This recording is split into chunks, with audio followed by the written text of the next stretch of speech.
How to get Amazon Prime. Hi everybody, welcome back to our channel. In today's video I'll guide you on how you can get Amazon Prime, so make sure to watch the video till the very end.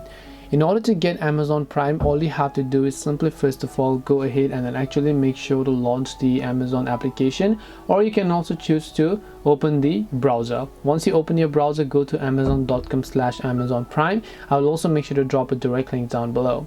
Once you go to this website URL, over here you can see they're giving a 30-day free trial of Prime subscription. Now you can just tap on start your 30-day free trial, and now you can just go ahead and select a payment method. You can also use a gift card balance, or you can also add a credit or debit card or your Venmo account. Once you've done either of these, after you confirm your payment details, your Prime subscription will get successfully activated.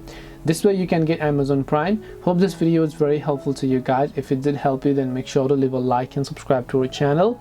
If you have got any more questions, then feel free to also leave them down. Thank you for watching till the end, and see you soon in the next video.